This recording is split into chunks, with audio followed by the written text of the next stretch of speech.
यहाँ प्लाटिंग है। जिनको मोक्ष रूपी सिद्ध सलाह में अपना रिजर्वेशन कराना हो तो अपने अपने प्लाट अभिनंदनोदय, देवोदय, शतोदय, शांतोदय के नाम लिखो। जितने जितने प्लाट हो उनमें से एक एक एक हो तो उसको मूल्यांकन करके बन फोड़। कल परसों कहा था आपके पास जो भी पुण्य है उसमें एक हिस्सा भगवान का, एक हिस्सा गुरु का, एक हिस्सा जनवाणी का, एक हिस्सा माँ बाप का और एक हिस्सा पुण्यहीन का। हिस्से बांटो, 100 हिस्से करो। जिनको मोक्ष जाना है अपने हर पुण्य में भगवान का हिस्सा होना चाहिए। मैंने पूरा डिटेल में बताया। हर पुण्य में तुमने 100 रुपया कमाया है, 1 रुपया मंदिर के लिए होगा, भगवान का हिस्सा होगा। भगवान का हिस्सा किए बिना सम्यक दृष्टि कभी कोई चीज को भोग ही नहीं सकता। हर चीज में भगवान का हिस्सा होगा। आंखें पुण्य से मिली हैं, इनका उपभोग करने के पहले एक हिस्सा भगवान के दर्शन करेगा। 10 मिनट को करेगा लेकिन करेगा। शरीर पुण्य के उदय से मिले है, भगवान की सेवा भक्ति करेगा। धन आया है वो कुछ ना कुछ देगा, 1 रुपया देगा, लेकिन भगवान का हिस्सा जरूर होगा सम्यक दृष्टि का। कोई भी पुण्य ऐसा नहीं होता जिसमें गुरु का हिस्सा ना हो, माँ बाप का हिस्सा ना, पूजनीय का। परसों का प्रवचन था, हर सम्यक दृष्टि का कमाई में पूजनीय का हिस्सा होता है। बाप की कमाई में तुम्हारा हिस्सा नहीं, वो तो तुम्हारी गुंडागिर्दी है ही। लड़के लेते हो, झगड़ के लेते हो, कानून दिलाता है।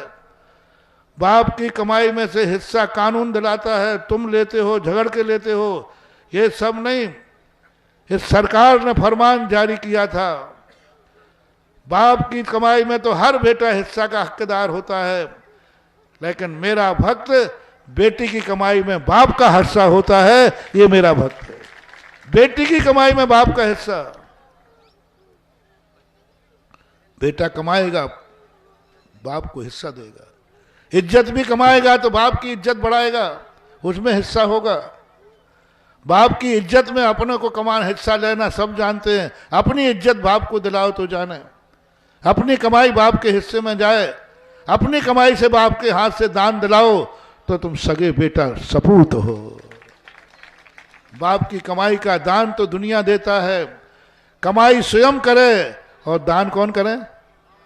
पापा से कहो, पापा आपको दान बोलना, बेटा हमारे पास तो है ही नहीं। अरे पिताजी, मैं उस गुरु का चेला हूं जिसमें मेरी कमाई में आपका हिस्सा है और आप हिस्सा बोलिए, कमाई मेरी है। वो है चतुर्थकाल, वो है सज्ज सही रूप से धर्मात्मा। बेटे की कमाई में, आपकी कमाई में हिस्सा है। किस किस का हिस्सा है? आज जो तुम्हारे लिए हिस्सा आया, हर व्यक्ति को मैं अपने सारे भक्तों से कह रहा हूं, लाइव में जो सुन रहे हम, ऊपरी का जो पुण्यवानों का हिस्सा मैंने बता दिया। आज जनक जननी आश्रम बता रहा हूं, हर व्यक्ति पुण्यात्मा यदि है, भाग्यवान हो, तो तुम्हारी कमाई में क्या पुण्यहीन का हिस्सा है? पुण्यहीन का। पुण्य तुम्हारा हो और हिस्सा, कमाई तुम करोगे, खाएंगे सब। जैसे हमने घर का उदाहरण दिया, ये जनक जननी आश्रम जो आपके यहाँ है, ये मात अमीरों के स्वर्ग की सीढ़ियां हैं, इसे भार मत मानना। ये वो पुण्यहीन पने का लिए हर अमीर को, हर पुण्यवान को एक हिस्सा पुण्यहीन को चलना है। एक हिस्सा पुण्यहीन को। पुण्यवान आगे होता है, पुण्यहीन पीछे होता है। बीच में तुम हो, तीतुर के 2 आगे तीतुर, तीतुर के 2 पीछे तीतुर। बताओ कितने तीतुर? 3। तुम बीच के हो। तुम्हारे आगे मैं हूं, भगवान है, गुरु है, धर्म है, पूज्यवान है, माँ बाप हैं, और तुम्हारे पीछे पुण्यहीन है। आगे वाले से खतरा नहीं है, क्योंकि वो आगे बढ़ता जा रहा है, और पूज्य है, वो तुम्हें पलटवार नहीं करेगा। खतरा है पीछे वाले से, वो पुण्यहीन है, परेशान है, पीठ में छुरा घोंप देगा, उसकी बद्दुआ। आगे जाने वाला पीछे वाले को बद्दुआ नहीं देता, लेकिन पीछे वाला आगे वाले को बद्दुआ दे सकता है।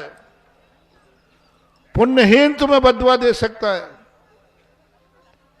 इसलिए पुण्यहीन को अपना हिस्सा दे दो, पीछे से तुम सुरक्षित बनोगे, कभी पृष्ठभार नहीं होगा तुम्हारे ऊपर। क्योंकि पुण्यहीन खुश है। गौशालाएं हों, ऐसे आश्रम हो, औषधालय हो, इन सब के लिए आप लोग स्वर्ग का सोपान मानो। उन महाराज ने सब गरीब कहने लगे, ये वो सेठ है, इसके दरवाजे कल गया था तो उसने पीटा था, कल इसको लूटने गया था, इसने तो पिटवाया था, आज यही सेठ हाथ दे रहा है, भैया ये ले लो।